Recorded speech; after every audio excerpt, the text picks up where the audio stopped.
Optimism. The sun came up again today, so we're all squared away. Come on, let's go. I feel I feel really good. Just and maybe it's just because of the way the game ended. And look, yes, I would have loved it if Contreras would have gotten a hit to drive into, or if Terang doesn't chase the fastball by his neck.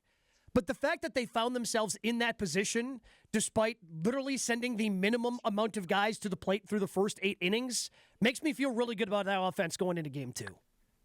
Yeah, it's scary when you see 24 up and 24 down, right? But it was good to see a couple of walks, right? You're starting to see, okay, let's see some pitches, and that's really good going into a game like today against Yamamoto, who has had some command issues in the past. We saw that in this ballpark in July, where he didn't get out of the first inning. So I feel like there's some positivity that you can take away from the game last night. Jake Bauers coming off the bench and getting a big double. He'll probably be in the starting lineup today, would be my guess, because of a right-hander on the mound. So we'll see. I mean, it's not a must win, but going to LA down 2-0 does not sound great. So I would say today is as must win as it gets over the course of the season. So quickly, because you mentioned Jake, do you think he starts at first base, or because Sal, with how he played center field last night, proved that he obviously can be trusted out there? Do we see Bauers in left to try to keep both Bauers and Vaughn in the lineup? That's a very astute observation on your part, Mr. Neitzel. Very nice. I got a feeling you might see Jake Bauers in left field today. All Just right, a that's hunch what you I'm might see talking him in about. left, and then you keep Vaughn's bat in the lineup over at first base. But we'll see.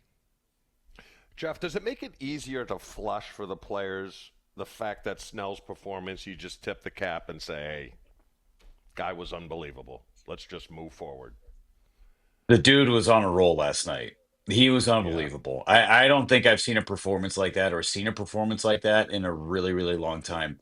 Yeah, for me, I have to go back to 2015 when Max Scherzer was an out away essentially from throwing a perfect game in this ballpark, and it was a flare from Carlos Gomez that broke things up. That's as good as I've ever seen was Max Scherzer that particular day.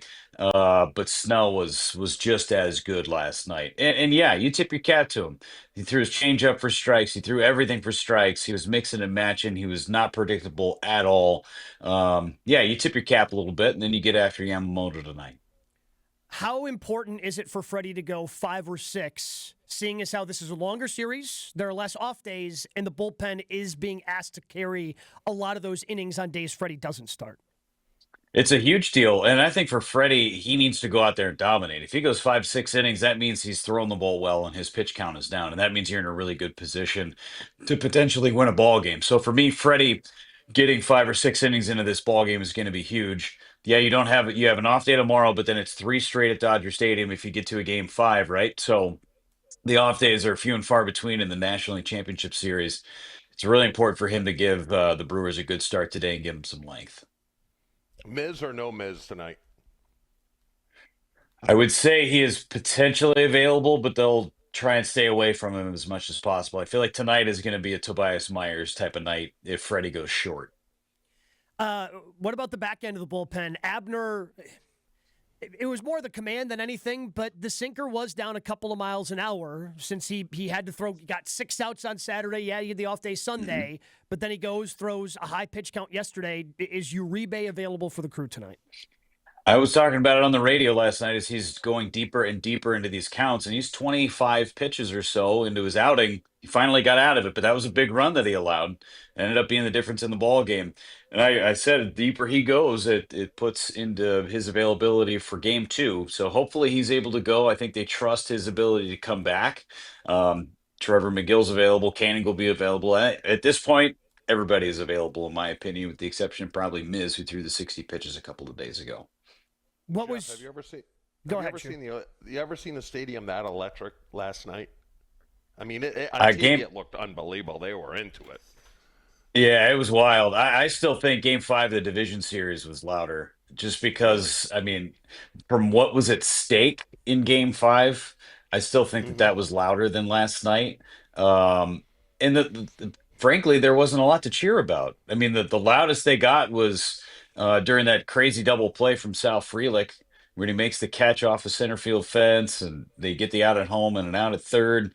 That was as loud. And then the ninth inning was super loud too. But I think game 5 was as loud as I've ever heard that place. All right, so give us your perspective from the booth. How long did it take you guys up there to figure out what the heck was going on with the Sal Frelick play?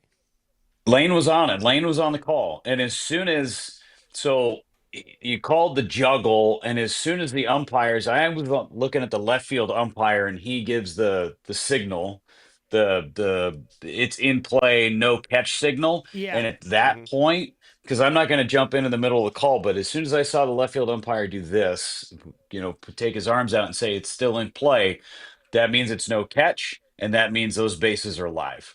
So credit to the umpires because they had that thing the entire way. Lane nailed it, right? As soon as you had the It's a out great at home, and then there was chaos going around the bases, right? And then Contreras goes and runs the third base. He did a great job of explaining it. As soon as that baseball hits off the wall, it's a live baseball. Nailed it. Absolutely nailed it.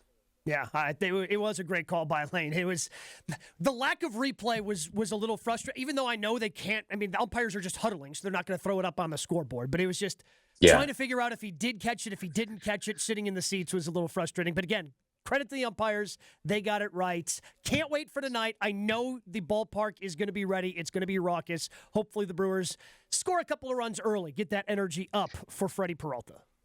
Yeah, I think that's the key. Get out there, score a couple runs early. You're going to be just fine in game 2 today.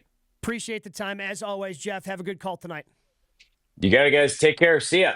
Hey guys, it's Jen from Jen, Gabe, and Chewy. Thanks for watching our clip. I'm sure it was super informative and educational. I'm just kidding. I love those knuckleheads. And we do it live every Monday through Friday from 7 to 9 a.m. on 94.5 ESPN Milwaukee. Make sure that you like and subscribe and hit that notification bell so that you get informed anytime we drop new content.